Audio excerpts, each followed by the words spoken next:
가슴에 손을 얹고 저를 따라 스스로를 축복했으면 좋겠습니다. 하나님은 나를 사랑하십니다. 나는 그 사랑 안에 있습니다. 이 시간 말씀 앞에 내 마음을 엽니다. 나는 절대로 이전과 같지 않을 것입니다. 네, 한 번 더. 나는 절대로 이전과 같지 않을 것입니다. 아멘. 저는 되게 충동적인 사람입니다. 충동적이라는 거는 꽂히면은 그거를 해야 되는 사람인 겁니다. 저는 잘 꽂히지 않지만 뭐에 꽂히면 그걸 꼭 해야 됩니다. 그것도 지금 해야 됩니다. 바다가 보고 싶으면 바다가 보고 싶어지는 그날 갑니다. 고민하지 않습니다. 아내와 같이 있다가 아내가 바다가 보고 싶다 그러면 가는 겁니다. 어린 연준이가 있어도 카시트에서 자면서라도 가야 됩니다. 그날. 고기가 먹고 싶으면 지나가다가 먹어야 됩니다. 저녁을 먹었더라도 먹어야 됩니다. 네. 그래서 저희 집에는 브루스타와 돗자리가 8개 있습니다. 바다 가면서 사가지고요. 그래서 아내가 제 트렁크에 그냥 그거 실어놨습니다. 혹시 또 살까봐 실어놨습니다. 저는 그래서 저랑 같이 일하는 리더십들 많이 힘들 것 같습니다. 저한테는 무슨 계획이라는 것보다는 하나님이 원하시면 하고 제가 원하면 크게 반대 안 하면 해야 되는 사람입니다. 길 가다가 마음에 드는 바지가 있으면 삽니다. 오늘 입은 바지가 별로 마음에 안 드는데 저기 예쁜 바지가 있으면 삽니다. 그래서 진한 청색 바지가 집에 4개가 있습니다. 똑같은 라인으로. 아내는 그걸 보면서 한숨을 쉽니다. 당신 나 없으면 인생을 살아갈 수 없는 존재라고 얘기하면서 연준이를 맨날 둘째 아들이라고 부릅니다. 한 번은 바지가 너무 마음에 들어서 바지를 샀는데 돈이 없어서 용산에서 화곡역까지 걸어온 적도 있습니다. 저는 그게 열정인 줄 알았습니다. 근데 그게 열정이 아닌 것 같습니다. 아내가 자꾸 한숨을 쉬는 거 보니까 열정이 아니라 인생을 잘못 산 철이 없는 모습이 아니었나 생각이 됩니다. 그러나 그럼에도 불구하고 제 안에 어떤 것을 이루고 싶다는 열망들이 있고 어떤 것들을 하고 싶다는 그런 감정들이 생기면 저는 그것들을 꼭 하고 싶다는 마음에 사로잡히곤 합니다. 한국 사람들이 대부분 기본적으로 열정적인 사람이라고 얘기합니다. 2주 전에 캐나다에서 살고 있는 제 둘째 동생이 진짜 몇 년 만에 한국에 왔어요. 거의 한 10년 만인 것 같아요. 한국에 왔어요. 한국에 10년 만에 보면서 너무너무 신기해하는데 그 중에서 제일 신기한 게 뭐였냐면 버스에서 자매들이 아이라인을 그리고 있었대요. 버스에서. 저 아이라인이 뭔지 잘 모르는데 하여간 되게 말만 들어도 뭔가 디테일한 작업일 것 같잖아요. 근데 그거를 흔들리는 버스 안에서 이렇게 그리더래요. 그러다가 덜컹하면 그 순간에 멈춰서 라인이 삐뚤어지는 걸 멈췄다가 빨간불이 이렇게 다시 하면 이거 했다가 그래서 버스에 있는 그 짧은 한 5분 10분의 시간 동안 탈 때와 내릴 때가 다른 사람이 놀라운 일들을 봤다는 거예요. 해외 토픽에 나올 정도로 한국인이 막 이렇게 바쁘게 사는 것들 유명합니다. 그런 나라는 우리나라밖에 없는 것이죠. 아마 IT 기술이 발전하려면 섬세한 손기술이 필요한데 우리가 그렇게 열심히 화장하는 어머니들 밑에서 자라서 손기술이 좋은 건 아닌가 엉뚱한 생각을 해봤습니다.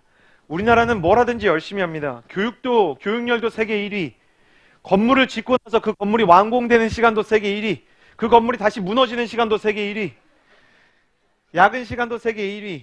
그리고 그 외국에서 온 바이어가 한국 사람이 기획안을 냈는데 그 기획안에 밤에 같이 술 마시면서 이거 조금 고쳤으면 이것만 고쳤으면 참 좋았을 텐데 그러면 새벽 2시에 그 얘기를 했는데 새벽 4시에 고쳐진 만취된 사람이 그거를 정확히 고쳐서 메일로 보내주는 나라 그게 바로 대한민국입니다. 그런데 열심히 그렇게 일하고 열정적으로 산다고 평가를 전 세계가 하는데도 불구하고 우리나라 사람들의 삶의 의욕은 한순간에 바닥에 떨어지는 것으로도 유명합니다. 이걸 냄비근성이라고 해야 될지 민족의 가슴 속에 어딘가에 한해 정서가 있다고 해야 될지 여전히 한국의 자살률은 OECD 가입국가 중에 1위입니다. 우리나라 20대의 사망 원인 1위가 자살입니다. 암이 아닙니다. 20대에서 교통사고로 죽는 사람보다 자살해서 죽는 사람이 훨씬 많습니다. 대한민국에서는 하루 평균 40명 이상의 사람이 자살을 합니다. 이거는 시체가 발견된 경우를 지금 얘기하는 겁니다. 우리나라 사람들은 마치 시장에서 엄마의 손을 놓치고 이리저리 뛰어다니는 길 잃은 아이와 같을 때가 있습니다. 열심히 뛰는데 어디로 가야 되는지 모르는 거죠. 그래서 마음은 불안하고 마음 어딘가에 미래에 대한 막연한 두려움이 있습니다. 그래서 해외 석학들은 한국인은 열정이 있지만 한국인의 열정에는 방향이 없다는 말을 하곤 합니다. 한국인의 열정에는 방향이 없다. 여러분에게 말씀을 시작하면서 질문하고 싶습니다. 여러분에게는 삶의 목적과 방향이 있습니까? 아니면 무언가 열심히 하고 있지만 그냥 방황하고 있는 것입니까? 열심히 공부를 하는 것 같지만 도대체 공부하고 나면 내가 뭘 공부했는지 모르겠는 마음, 열심히 일하고 있지만 내가 무엇을 위해서 일하고 있는지 도무지 모르겠는 마음, 내가 사랑하는 사람과 연애를 하고 있는데 결혼을 준비를 해야 되는 건지 아니면 조금 기다리면서 다른 준비를 해야 되는 건지, 어떻게 상대방을 설득해야 되는 건지 계속 갈지 말지 고민이 되는 마음이 있다면 그거 방황입니다. 아무리 열정적이고 아무리 뜨거워도 방황일 수밖에 없는 것입니다. 오늘 말씀은 그런 방황 가운데 있는 사람들에게, 그 방황 때문에 찾아오는 두려움이나 막연함 가운데 있는 사람들에게 주시는 하나님의 축복의 메시지입니다. 만약 오늘 여러분의 마음 가운데 방황하고 헤매고 서성이는 마음이 남아있다면 오늘 말씀을 나누는 동안 새 힘을 얻게 되시기를 주님의 이름으로 축복합니다. 여러분 스스로에 대해서 축복에 인색해지지 마십시오. 여러분의 방황이 끝나는 역사가 있게 되기를 주님의 이름으로 축복합니다. 하나님께서 여러분의 마음 가운데 새로운 방향을 깨닫게 해주시기를 주님의 이름으로 축복합니다. 오늘 본문은 출애굽기의 가장 마지막 장면입니다. 이스라엘 백성이 종살이를 하던 이집트에서 나와서 가나안을 향해서 걷는 중이었습니다. 그런데 기적과 같은 이집트의 탈출은 과거로 이미 지나가 버렸고, 찬란했던 가나안 땅의 그 나라의 건설의 꿈은, 그 비전은 아직 현실이 되지 않은 막연한 미래에 불과했습니다. 그들의 현실은 어디 있었냐? 영광스러웠던 출애굽의 탈출도 아니고, 가나안 땅에서 세워지고 있는 비전의 구체화도 아니고, 광야 가운데 헤매이고 서성이고 방황하는 마음, 그 한가운데 서 있었습니다. 겉으로 보기에는 이스라엘 백성이 명확한 목표를 가지고 걷는 것 같았지만 그들의 마음 가운데는 두려움이 있었습니다.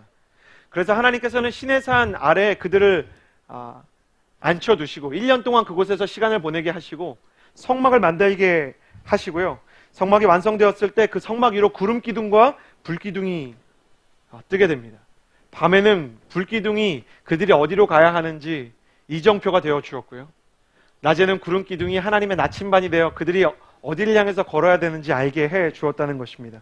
구름 기둥과 불 기둥은 이스라엘 백성이 어디를 향해서 가야 할지를 알려주는 하나님의 나침반이요, 하나님의 내비게이션이었던 셈입니다. 저는 오늘 이 하나님의 나침반을 여러분의 영혼 가운데 발견하게 되기를 주님의 이름으로 축복합니다. 여러분의 삶 가운데 하나님의 내비게이션이 생기게 되기를 주님의 이름으로 축복합니다. 삶의 여정에 있어서 빽빽한 플래너도 중요하지만 빽빽한 플래너가 내 인생의 퀄리티를 얘기해 주는 것이 아니라 명확한 나침반이 있어야 그 빽빽한 플래너의 하나하나의 일정이 의미가 있어질 수 있듯이 여러분의 삶 가운데 영혼의 나침반에 따라서 움직이는 비전의 사람이 되기를 바라고요.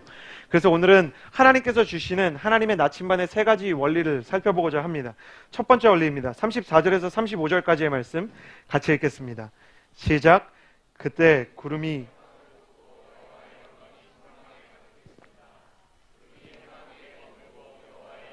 성막에 가득했기 때문에 회막에 들어갈 수.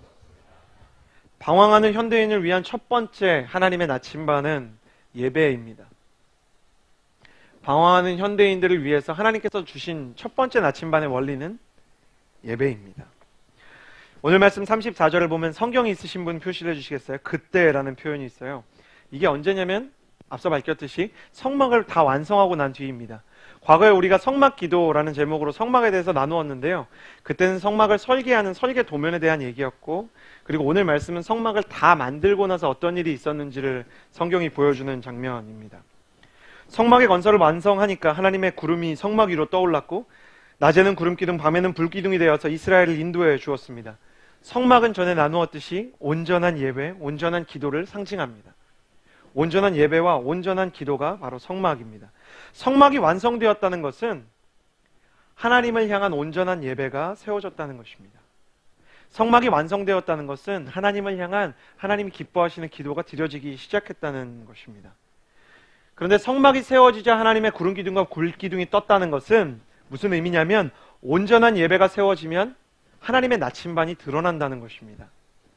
하나님의 삶의 방향을 가르쳐주는, 하나님의 사람들에게 그 인생의 방향을 설정해주는 내비게이션, 그 나침반은 온전한 예배가 회복될 때 우리의 삶에 주어진다는 것입니다. 예배 속에서 비전이 드러나고 발견된다는 것이죠. 여러분, 하나님께서 원하시는 예배의 목적, 예배의 끝에는 하나님의 사람들을 향한 비전이 있습니다. 예배는 예배를 위해서 존재하는 것이 아니라 인생을 위해서 존재합니다. 예배는 예배를 위해서 존재하는 것이 아니라 인생 가운데 하나님과 우리가 교제하기 위해서 있는 것입니다. 우리가 하나님이 교제하는 그 시작점을 위해서 예배가 존재하고 우리는 예배 속에서 또 하나님을 경배합니다. 이게 재밌는 겁니다. 예배를 위해서 삶이 존재하고 또 삶을 위해서 예배가 존재하고 예배가 삶을 만들어가고 또 삶이 예배를 만들어가는 선순환이 있습니다. 그 안에서 예배 속에서 비전이 드러나고 또 비전 안에서 우리는 새롭게 예배하고 예배와 비전은 선순환 관계를 만들어야 되는 것입니다. 자전거의 두 바퀴처럼 예배와 그 비전의 두 바퀴를 통해서 사람은 하나님의 그 사명의 도로를 하나님께서 축복해 주시는 축복과 은혜의 도로를 달릴 수 있게 되는 것입니다. 사랑하는 여러분, 여러분이 예배하는 이 시간을 통해서 여러분에게 하나님의 말씀이 전해지는 이 메시지의 시간을 통해서 또 이 메시지가 끝나고 여러분이 기도하는 시간을 통해서 여러분을 향한 하나님의 마음과 하나님의 지혜와 하나님의 비전이 발견되는 역사가 있게 되기를 주님의 이름으로 축복합니다. 하나님의 비전의 사람이 될지어다. 어디로 가야 하고 무엇을 해야 되고 내가 내 인생의 목표를 어디에 두어야 되는지를 알게 되는 것은 예배 가운데 주어지는 것이에요. 이번 카운트다운에서 가장 중요한 첫 번째 가치는 예배입니다. 예배가 살아야 선교가 사는 것입니다. 예배가 살아야 비전이 사는 것입니다. 예배 가운데 성령의 충만함을 받아야 우리는 비전을 향해서 나아갈 수 있는 것입니다. 사랑하는 여러분, 카운트다운에 오셔서 성령의 충만을 구하십시오. 카운트다운 망설여지면 괜찮습니다. 신청 안 하셔도 올 수 있습니다. 카운트다운 프리워십에 21일 날 와서 기도하십시오. 하나님, 내 인생의 비전을 알게 해주십시오. 이용규 선교사님께서 몽골에 가서 정말 놀랍고 기적 같은 일들을 매일매일 해가면서 내 인생이야말로 기적이다라고 말하는 그 삶처럼 나의 삶에도 그런 기적이 일어나게 해달라고 여러분 기도하십시오. 여러분, 하나님 앞에서 정말 구름기둥과 불기둥의 인도를 받기 위해서, 그래서 예배를 하기 위해서 시간을 비워놔야 합니다. 여러분의 시간 중에 가장 좋은 것을 드려야 합니다. 우리가 인생에서 하나님께 예배를 드릴 때 가장 좋은 것을 드리는 것으로 착각할 때가 많지만 사실 우리는 우리의 인생에서 금이 있고 우리 마음 가운데 은이 있고 우리 가운데 다이아몬드와 같은 귀한 시간과 귀한 마음이 있어도 우리 시간에서 가장 지친 부분, 우리 시간에서 가장 짜투리 부분, 우리 시간에서 가장 여유로운 부분을 하나님에게 드리려고 합니다. 그래서 예배 시간에, 제 시간에 오는 것이 우리에게 아까운 일처럼 느껴지고 예배 시간에 늦게 오는 것이 이상하게 여겨지지 않아요. 그러나 우리가 정말 사랑하는 사람을 만나러 갈 때 늦을 수 있습니까? 여러분, 정말 달려가면 내가 원하는 자리에 나를 앉혀주겠다고 얘기하는 어떤 나의 일할 수 있는 자리가 있다면 내가 천천히 가겠습니까? 하나님은 우리에게 가장 좋은 것을 구하세요. 성막을 구할 때 하나님은 가장 귀한 것들을 요구하셨습니다.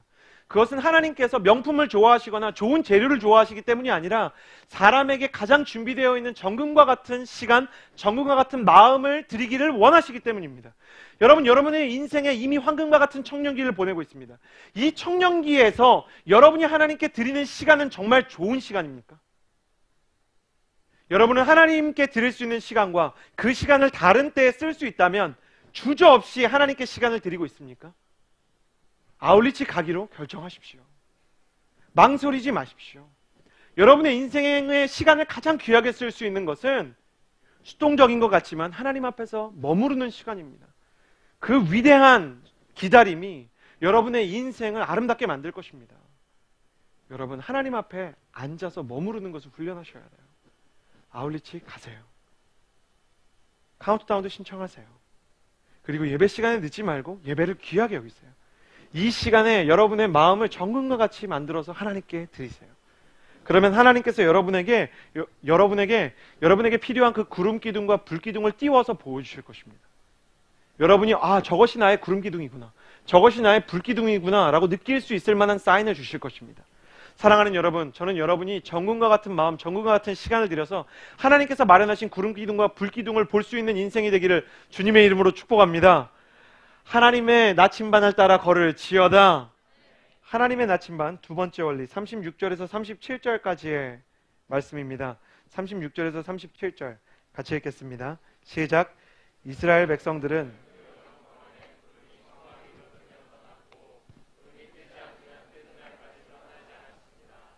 방황하는 현대인을 위한 두 번째 나침반의 원리는 순종입니다. 순종. 이스라엘 백성은 구름 기둥이 움직이면, 성막에서 구름 기둥이 떠서 다른 쪽으로 움직이면 이스라엘 백성이 전부 움직여서 구름 기둥에다가 성막을 맞춰서 딱 조립하고, 그리고 이 구름 기둥이 움직이지 않으면 아무리 그곳을 떠나고 싶어도 떠나지 않았습니다. 구름 기둥에 따라서 움직이는 인생, 이것이 바로 순종하는 인생입니다. 여러분에게 아까처럼 질문 하나 더 던지겠습니다. 여러분, 믿음과 이해 둘 중에, 꼭 신앙생활 아니더라도 삶에서 믿음과 이해 둘 중에 무엇이 더 먼저일까요? 우리는 이해하기 때문에 믿는 것일까요? 믿기 때문에 이해하는 것일까요? 이해가 돼서 믿는 것일까요? 아니면 믿기 때문에 이해하게 되는 것일까요? 성경에서도 그렇고 세상에서도 그렇고 믿음이 이해보다 먼저 있습니다. 믿기 때문에 이해할 수 있는 것입니다. 예를 들어 보겠습니다. 요즘에 폴투에서 결혼을 준비하는 사람들이 있어요. 네, 별로 관심 없으시겠지만 있어요. 결혼을 준비하는 분들이. 여러분한테도 결혼을 준비하는 날이 오게 되기를 주님의 이름으로 축복합니다. 네, 옆 사람에게 이렇게 인사해 주시겠어요? 좋은 사람 만나서 결혼하십시오. 형제끼리 인사할 때 굉장히 전투적으로 서로 되게 기분 나쁜 것처럼 그렇게 인사하지 마시고, 다시 한번 사랑하는 사람 만나게 될지어다. 네, 축복하는 표정으로 해주는 거예요. 축복하는데 아직 어색한 분들, 표정에 성령의 기름 부으심이 있기를 바랍니다. 네, 결혼을 준비하는 사람들이 저한테 오면 청첩장을 줍니다. 그러면 청첩장에서 제일 중요한 건 뭐냐면 시간과 장소예요. 근데 그 장소 중에 제가 전혀 모르는 예식장들도 간혹 있어요. 제가 처음 가본 학교에서 결혼하는 사람도 있어요. 저는 거기 가본 적 없습니다. 그래도 그 결혼식에 그 시간에 거기로 갑니다. 그 청첩장에 적혀 있는 주소를 믿고 가는 거예요. 저는 가본 적 없습니다. 가는 길에 대한 이해가 없어요. 어떻게 가는지 몰라요. 가면서 알게 되는 겁니다. 지금이야 핸드폰에 길찾기 어플들이 있지만 예전에는 그런 어플이 없을 때는 그냥 그렇게 써 있었어요. 예를 들면 양재역 7번 출구에서 뭐 400m 거리. 그러면 그거 하나 믿고 그냥 가는 거예요. 진짜 모르겠으면 거기서 전화해서 물어보는 거예요. 전 가본 적 없습니다. 근데 청첩장을 나한테 준 사람이 설마 자기 결혼식 장소를 거짓말로 하겠느냐 라고 생각하면서 믿음으로 가게 되는 겁니다. 근데 한 번 가고 나면 다음에 다른 사람이 거기서 결혼할 때는 알고 갑니다. 그 다음에는 알고 가는 것입니다. 제가 지금 무슨 얘기를 하는지 아시겠어요? 처음에는 믿고 가고 그 다음엔 알게 되는 것입니다. 처음에는 믿음이 있고 그 다음엔 이해가 있는 것입니다. 하나님과 우리의 관계가 이와 같습니다. 하나님께서 사람을 부르실 때 성경을 보십시오. 성경에서 참 제가 어려운 개념은 뭐냐면 하나님은 동기부여를 잘하지 않습니다. 아브라함에게 갑자기 나타나셔서 이렇게 말씀하십니다. 너는 본토 친척 아비 집을 떠나 내가 내게 지시할 땅으로 가라. 내가 너로 큰 민족을 이루고 창대케 하리니 너는 복의 근원이 될 것이다. 그리고 요셉의 꿈에 덜렁 나타나서 막 해와 달이 별이 막 자기한테 절하는 꿈을 꾸게 합니다. 설명하지 않습니다. 모세에게 나타나서 그냥 가라고 말합니다. 모세가 못하겠다, 능력이 없다, 너무 힘들다고 얘기하니까 누가 너를 만들었느냐? 내가 너를 만들었는데 네가 너보다 더 잘한다는 게 말이 되냐? 그냥 가라.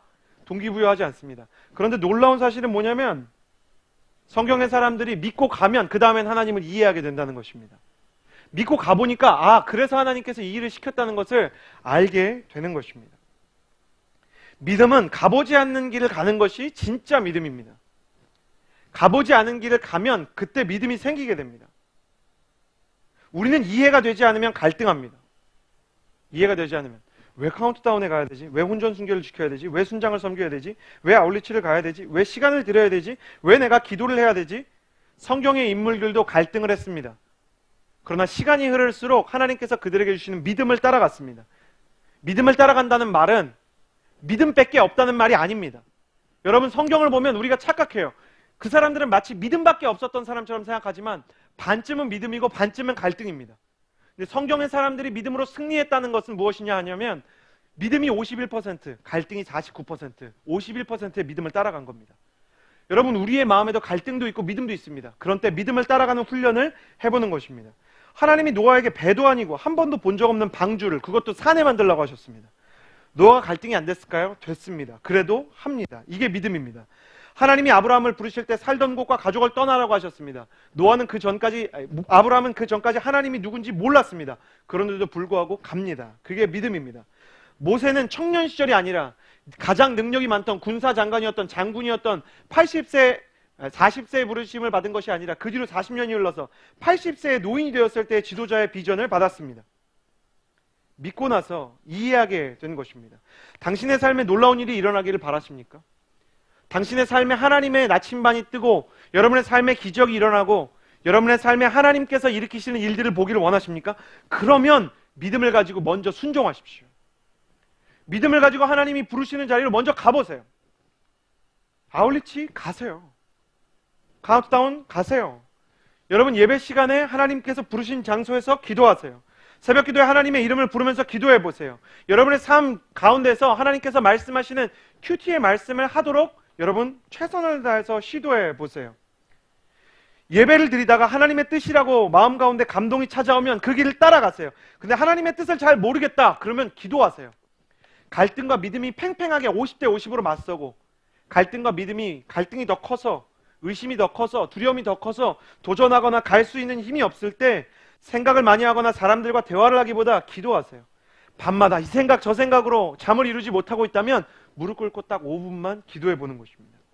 그것이 여러분의 인생을 바꾸게 되어 있습니다. 옆 사람에게 인사해 주시겠어요? 기도하면 인생이 변합니다. 여러분, 여러분의 삶에 거룩한 하나님의 기도의 변화, 예배의 변화가 일어나기를 축복합니다. 순종하면 하나님의 구름 기둥을 따라가게 되면 하나님의 일들을 계속 보게 돼요. 하나님께서 주시는 음성들에 여러분의 마음을 반응시키십시오. 마지막 세 번째 원리, 우리 38절 말씀 같이 읽겠습니다. 시작. 이렇게 이스라엘의 모든 백성들은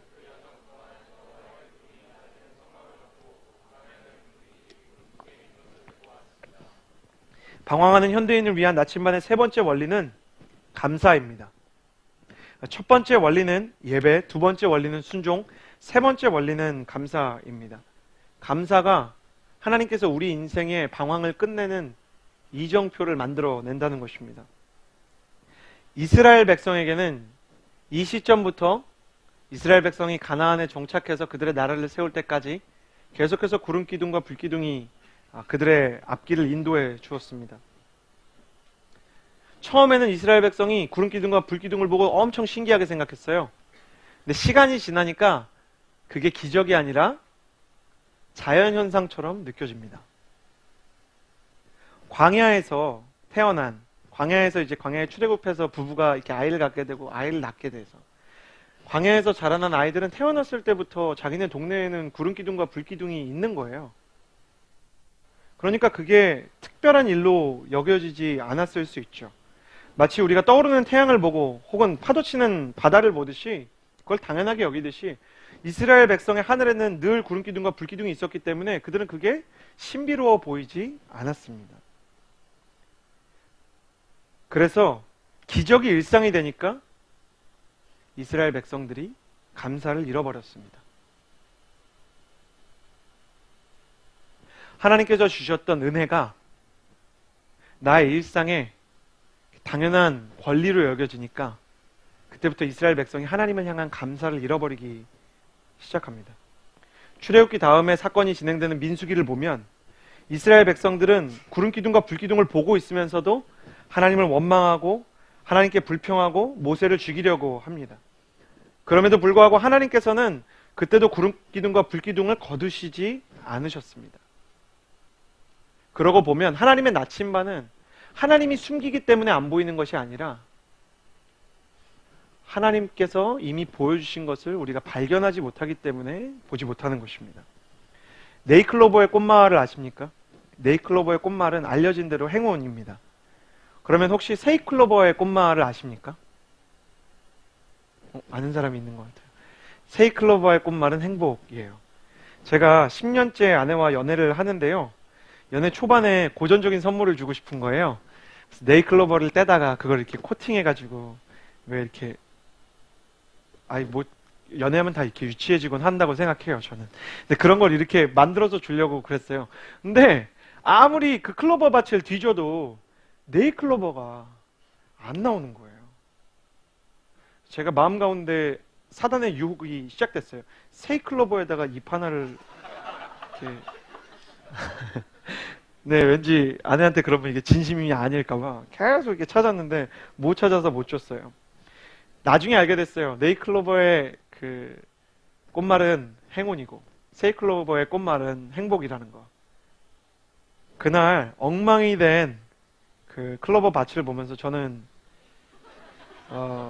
그런 생각을 했어요. 행운 찾겠다고 행복을 망가뜨리고 있는 것은 아닌가. 행운 찾겠다고 행복이 다 망가지는 것은 아닌가. 우리의 삶에 주어진 행복보다는 행운을 바랍니다. 제가 사람들이 하도 로또를 산다 그러니까 한번 사봤어요. 그러니까 놀라운 영적인 힘이 있더라고요. 사는 순간 당첨되면 뭘 할지를 상상하더라고요. 당첨 아직 안 됐는데 당첨되면 이거 할 거야? 그래서 아내랑 둘이서 마치 한 50억 받은 사람처럼 아니야 말이 돼 그건 절대 안 되지 막 이러면서 얘기하고 있으니까 그 복권방에 있는 다른 아저씨들이 저를 이렇게 쳐다보시더라고요. 정말 한심한 눈으로. 그 행운 얘기하다가 그날 산책하는 내내 그 얘기만 하다가 그 시간 가운데 꼭 해야 되는 얘기들이 있었는데 그 얘기를 못했어요. 그래서 중요한 거 결정하지 못해서 그 다음날 또 얘기를 해야 됐어요. 사람의 삶이 그렇죠. 행운 찾고 기회 찾다가 지금 주어져 있는 것들에 대해서 바라보지 못합니다. 고린도전서 15장 10절 말씀 같이 한번 읽어봤으면 좋겠는데요. 같이 읽어볼까요? 시작. 그러나 오늘날 내가 나된 것은 하나님의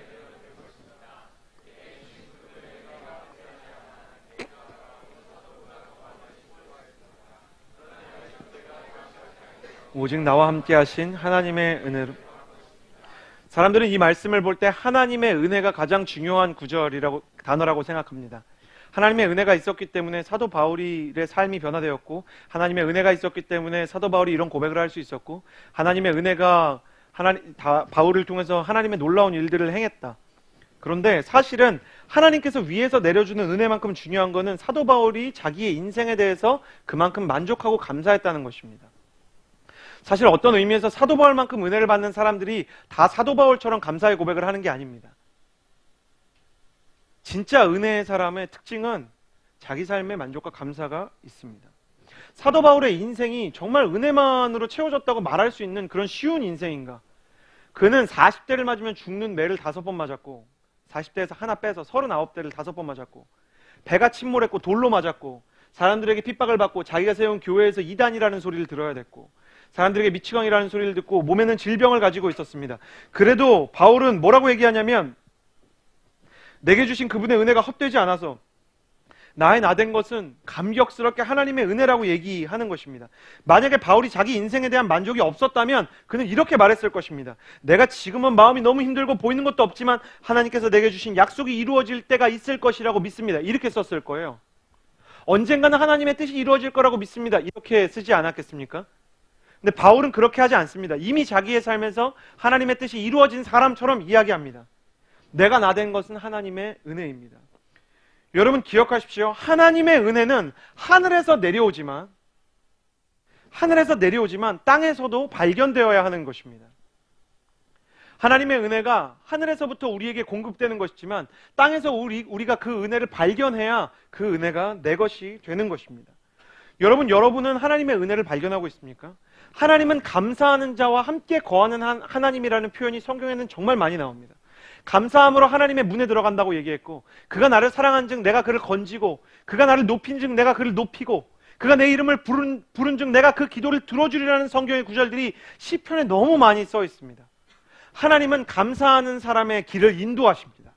하나님은 하나님의 은혜를 기억하는 사람에게 더 큰 은혜를 준비하십니다. 그래서 저는 여러분에게 이 질문을 던지고 싶습니다. 여러분의 삶에 대한 만족과 감사가 있습니까? 아니면 허구한 날 생각나는 감정들은 원망과 불평과 내 인생에 대한 아픔과 후회뿐입니까? 감사하십시오. 은혜 가운데 거하십시오. 은혜를 발견하십시오. 그러면 하나님의 구름 기둥과 불 기둥이 어디 떠 있는지를 여러분이 발견할 수 있게 될 것입니다.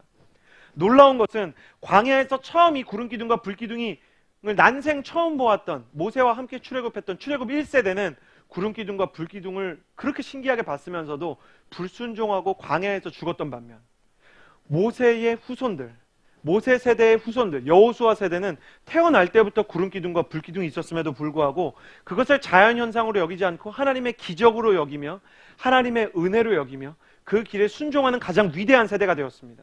성경에서 가장 위대한 세대를 두 세대로 얘기합니다. 첫 번째, 사무엘과 함께했던, 다윗과 함께했던 사무엘상의 미스바 제너레이션. 다윗이 왕된 사무엘 하 시대 말고요, 다윗과 함께 도피하던 그 600명의 용사들과 사무엘과 함께했던 그 사람들, 미스바 제너레이션이라고 부르고요. 그리고 광야에서 태어나서 만나를 태어났을 때부터 먹은 그렇게 불순종하던 모세 세대의 이스라엘 백성의 자녀들 만나 세대입니다. 여호수아에는 아간이 그 외투 하나 훔친 거 외에는 불순종이라는 게 나오지 않아요. 민수기와 여호수아를 읽어보면 완전히 다른 나라 얘기하는 것 같아요. 무슨 얘기를 하는 건지 아시겠습니까? 아버지가 어떤 사람이든 나는 하나님의 사람으로 살 수 있습니다. 내 어머니가 어떤 사람이든 나는 하나님의 사람으로 살 수 있습니다. 물론 믿음의 사람으로 태어나서 믿음의 어머니와 아버지 밑에서 좋은 신앙 교육을 받으면서 자란 사람도 믿음의 가문을 일으킬 수 있습니다. 그러나 믿음의 1세대로 태어나서 지금 힘겹게 믿음 생활을 하고 어머니와 아버지가 헤어지고 이혼해서 상처 가운데 있다고 해서 내 인생도 마치 그렇게 될 것이라고 생각하지 마십시오. 감사하고 하나님께 예배하고 순종하는 사람은 그의 가정을 이끄시는 그 가정의 구름기둥과 불기둥을 경험하게 될 것이라고 하나님이 얘기하시는 거예요. 그래서 운명은 없는 겁니다. 여러분의 인생에 당연히 그렇게 되리라는 부정적인 예언은 없는 겁니다. 전에 한번 얘기한 것처럼 헨리 나우엔이 그렇게 얘기했어요. 부정적인 예언을 하게 될 것이라고. 청년들이 자기 인생에 대해서 비관적인 전망, 나는 안 될 거야, 나는 실패할 거야, 나는 쓰러질 거야, 나와 그 친구는 결혼하지 못할 거야, 나는 결국 버림받을 거야, 이런 식의 예언을 자기가 하고 나서 그 부정적인 예언을 자기가 이룬대요. 그래놓고 자기 말대로 됐다고. 거봐, 내가 뭐라고 했어? 아니에요. 감사하고 은혜로 선포하고 순종하고 하나님의 비전을 바라보고 여러분의 말이 바뀌고 여러분의 표정이 바뀌고 여러분의 마음이 바뀌어야 됩니다. 여러분 저를 보세요. 마음을 바꾸는 게 힘들면 말을 먼저 바꾸십시오. 말이 여러분의 마음을 바꿔줄 것입니다. 여러분의 마음 가운데 상한 마음과 깨어진 마음이 떠나가게 될 거라고 선포하세요. 여러분이 이 시대의 희망이 되어야 합니다. 여러분이 이 시대의 비전의 사람이 되어서 하나님의 나침반을 들고 사람들을 이끌어 주어야 합니다. 지난주에 예비군 훈련장에서 끔찍한 사고가 있었어요. 예비군에 참가한 20대 청년이 사격 훈련장에서 실탄으로 여러 사람을 살해하고 스스로 목숨을 끊어버린 거예요. 저는 그 뉴스를 지금도 잊지 못해요. 왠지 아세요? 제가 시민권을 포기하고 한국에 있느라고 군대를 늦게 갔는데 형제분들은 아시죠? 자기 사는 지역에서 계속 똑같은 데로 예비군 훈련을 가거든요. 사고가 난 예비군 훈련장이 제가 가는 훈련장이에요. 근데 하나님께서 왜 그러시는지는 모르겠지만 전 다음 주에 거기로 예비군 훈련을 갑니다. 그러니까 마음이 복잡하더라고요. 저는 그 사격장이 어떻게 생겼는지를 정확히 알고 있어요. 왜 그런 문제가 생겼는지, 왜 그걸 막을 수 없었는지도 알고 있어요. 처음에는 너무 화가 나더라고요. 혼자 죽는 것도 아니고 자기랑 아무 상관없는 사람들을 왜 쐈나? 어떻게 저런 사람이 있을 수 있나? 진짜 나쁜 놈이다. 그런데 그날 저녁에 사고를 낸 분이 쓴 유서가 기사로 공개가 됐어요. 지금 자기 마음에 있는 자존감과 정체성도 완전히 바닥이고 앞으로의 삶도 자기 생각에는 희망이 없기 때문에 나는 남도 죽이고 나도 죽을 것이다. 기사를 읽는 동안 화가 나기만 했던 마음에 안타까움이 생기더라고요. 그리고 기사를 읽고 이렇게 참 일어나지 말아야 되는 일이 일어났다 생각을 하고 덧글을 보는데 제 마음을 대변하는 글이 하나 있었어요. 그게 뭐냐면 남도 죽이고 자기도 죽고 싶은 세상이 아니라 자기도 살고 남도 살리고 싶은 세상이면 좋겠다. 제가 그 댓글을 보고 저녁에 기도하게 됐어요. 하나님, 제가 담당하고 하나님께서 맡겨주신 폴투 대학부가 그런 사람들이 되게 해주십시오. 남도 죽이고 자기도 죽고 싶은 세상 가운데서 자기도 살고 남도 살리는 하나님의 사람이 되게 해주십시오. 사랑하는 여러분, 온 나라의 청년들이 방황하고 온 나라의 청년들이 자기의 삶의 방향성을 잃고 쓰러지고 있습니다. 한쪽에서는 삐뚤어진 쾌락이, 다른 한쪽에서는 바닥을 헤아릴 수 없는 깊은 우울증이 시대를 뒤덮고 있어요. 하나님은 여러분을 이 시대의 빛으로 부르셨습니다. 여러분이 이 시대의 나침반이 되어야 합니다. 하나님의 나침반을 따라서 걸으면서 나도 살고 남도 살리는 시대의 이정표가 되어야 합니다. 여러분 한 사람이 잘 살기 위한 비전이 아니에요. 여러분이 살고 남도 살릴 수 있는 길을 위해서, 여러분은 누군가를 살리기 위해서 이 자리에 부르심을 받은 사람들입니다. 이 말씀을 지금 믿는 사람들은 이 말씀이 여러분의 삶에서 이루어지는 것을 보게 될 것입니다. 그러니까 지금 이 말씀을 믿으십시오. 하나님은 당신을 사람을 살리고 여러분 스스로도 살게 하는 생명의 사람으로 부르신 줄을 믿습니다. 사랑하는 여러분 한 몸을 건사하기 위해서 비전을 구하는 것이 아니라 죽어가는 이 시대의 아픔 속에 있는 사람들을 살리기 위해서 기도해야 합니다. 예배 가운데 하나님의 나침반을 발견하십시오. 순종으로 하나님의 나침반을 따라가십시오. 그리고 감사로 그 나침반을 지키십시오. 나는 여러분을 통해 방황하는 세상이 잃어버렸던 길을 찾게 되는 역사가 일어나게 되기를 주님의 이름으로 축복합니다. 같이 기도하겠습니다.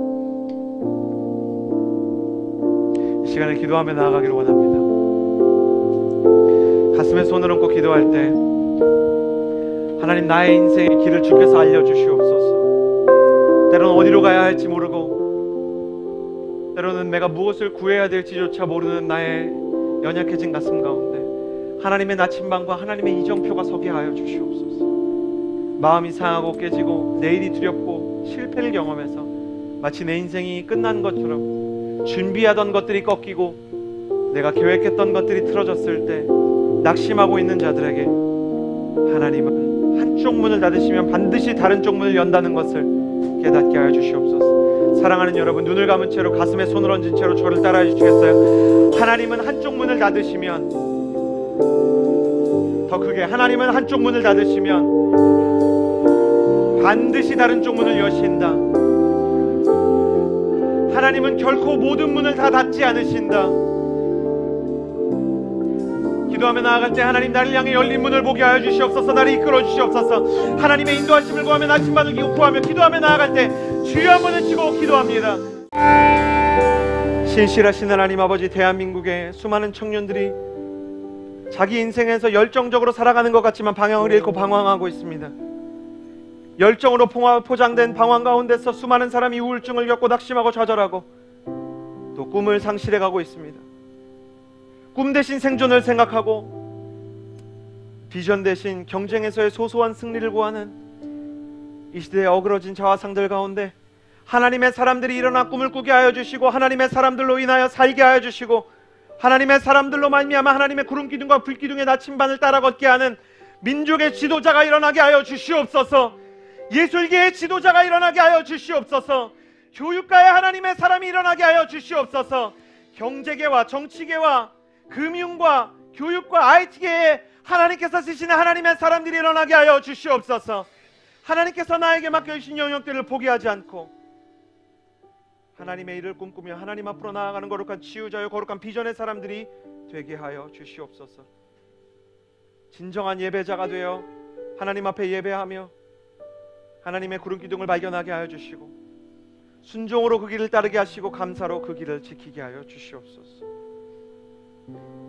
이제는 우리 구주 예수 그리스도의 은혜와 하나님 아버지의 놀라우신 사랑하심과 성령의 충만하심이 하나님의 비전을 구하며 인생의 방황에 종말을 구하기 원하는 모든 주의 자녀들 머리 위에 이제로부터 영원토록 함께하여 주시기를 간절히 축원하옵나이다. 아멘.